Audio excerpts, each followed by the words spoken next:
Welcome back. AI and quantum company SandboxAQ announcing an expanded partnership with its investor NVIDIA today to accelerate drug discovery. Joining us now to discuss in a CNBC exclusive is SandboxAQ CEO Jack Hidary. Jack, welcome back. It's good to have you.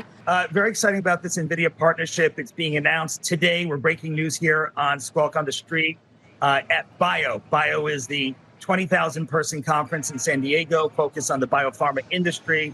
We're really excited about this partnership because it allows drug companies, biotech companies, and medical centers and researchers to use a combination of BioNeMo, which is a really strong platform from NVIDIA for the biopharma market, and AQState. AQState is a large quantitative model from SandboxAQ, and it really helps drug researchers, drug discoverers figure out in particular whether a drug will work against the GPCR. That's the protein that you go for in Ozempic, in Mounjaro. In fact, Sarah, more than 30% of all new drugs that are going in front of the FDA are focused on this target in the body, GPCR. And that's where we're focused in this partnership of NVIDIA and SandboxAQ. So this is new? We've never been able to do anything like this before? It took literally over decades in some cases to hit this target before, and that led to Ozempic, that led to Mounjaro. Now there's a whole new class of drugs that want to hit this target. And with this virtual screening tool, instead of taking years to decades in the laboratory, we can do this in weeks and months to screen for the kind of molecules known as ligands that will actually bind to the GPCR protein. What's new about this is not only can we figure out whether it will bind and how it will bind, but also whether it's going to turn on the protein or turn that protein off. In the case of Ozempic, you want to turn it off so that you control hunger. In the case of diabetes as well. In other cases, you may actually want to turn it on. And so those are agonists and antagonists. And this is a breakthrough between NVIDIA and their BioNeMo platform and our AQState, one of our quantitative models.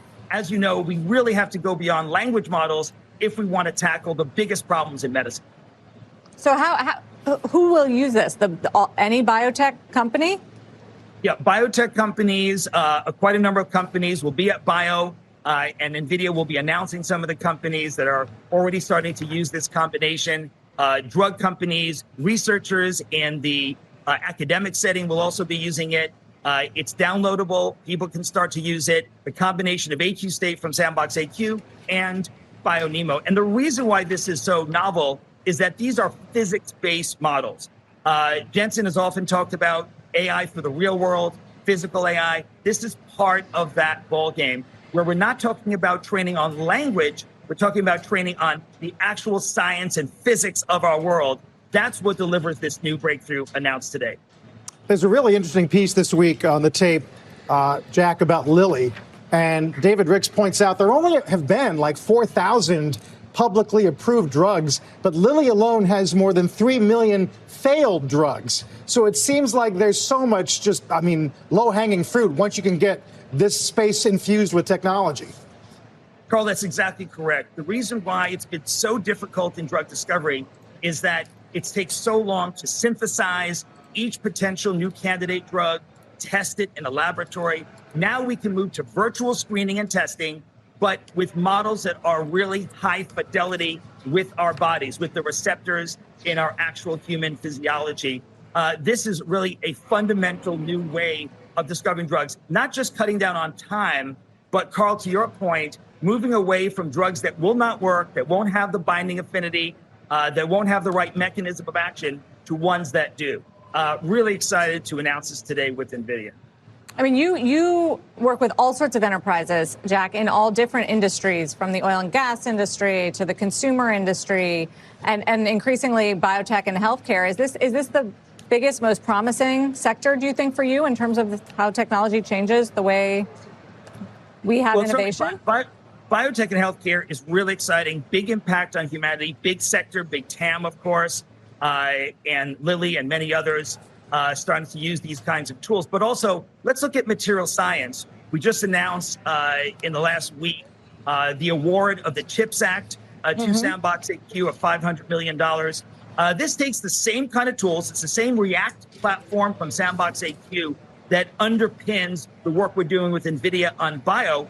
Same platform, now focused on the chip sector, on making sure that we can develop and produce semiconductors in the United States of America. And that means that we've got to have battery chemistry that's novel, that doesn't use sources from overseas. It means magnets, it means catalysts, and it also means the breakdown of PFAS. PFAS, Sarah, as you know, are those forever chemicals that are the byproduct of semi production. If we're going to scale semis production in America, we've got to have a way of breaking those down.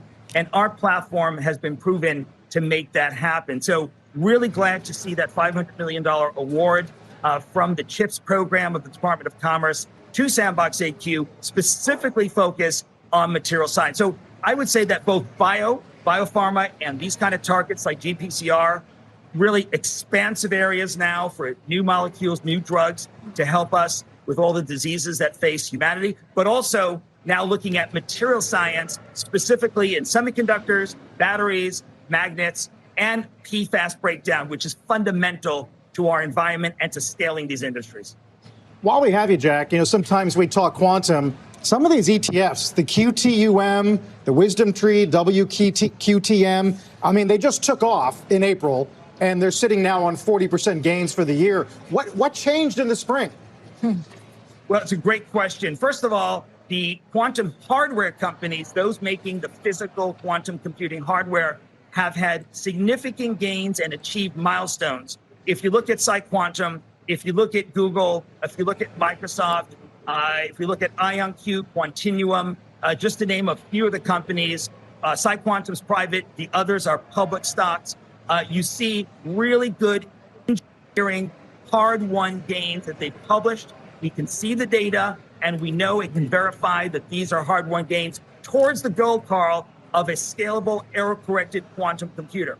Yesterday's announcement, though, of 2 executive orders from the White House puts more opportunity on the table, because not only does it highlight quantum computing, but yesterday's order signed by the president also highlights quantum sensors. Quantum sensors are the kind of sensors that allow us to navigate with no GPS, allow us to detect how our heart is doing and our body is doing with advanced sensing. These are advanced quantum sensors that are here today. They don't need error correction. They don't need scaling. They're here today. And the executive order yesterday from the White House made a specific call out to quantum sensing and asked the Department of Energy, the Department of War, Department of Commerce, and others to work together, whole of government, to really focus on making sure the United States is the global leader in these important asymmetric technologies. Those who control quantum will control the future, along with AI. That's the synergy of AI and quantum. But is it a good idea on that front for the government to be taking stakes in companies? And I know they just took a minority stake in yours, so it's a kind of a tough question. But do we want this? Is that the way we move forward to win the AI and quantum race after the government awards? I mean, it's not just you. They awarded a number of quantum companies recently with CHIPS money to try to build this out. Yeah, we're actually one of the first that's actually a definitive agreement and the wire transfer happened. Some of the others are letters of intent. But yes, I would say in general, I think it is a positive because, first of all, they're not just picking 1 or 2 companies. It's a broad swath of companies that they're backing to make sure that they back the entire industry. So I think, Sarah, rather than picking winners, it's picking an industry. And that is really positive for the taxpayer to have upside in these companies. I think that it's really, really good for the United States taxpayer to benefit as these companies grow. The Treasury will grow as well. Why do we explain why we need to win AI in the United States? Because there's increasing political backlash to building data centers and to embracing change. Well, I think data centers actually will be spread out around the world. I don't think the majority of data centers will be in the United States. We're going to have inference data centers all around the world, closer to the consumer. Billions of people are already using AI, billions more will. There'll be data centers, of course, in space, with SpaceX and others getting into, orbital computing as well. But in terms of the edge and use cases, LLMs already quite mature and have a great series of use cases in the digital domain. If you want to make a document, an image, a video, great, use the LLMs. The key is, can we also make sure we have our edge in the physical domain? These large quantitative models that mean that we can make the best materials, the best semiconductors, biopharma, medicines. That's really where the rubber meets the road in competitiveness. That's really where I would focus in terms of that edge. Jack Hidary, thank you for coming on and breaking some news with us. We always appreciate it. Great to see you both. See you, Sarah. See you, You Carl. too, from SandboxAQ.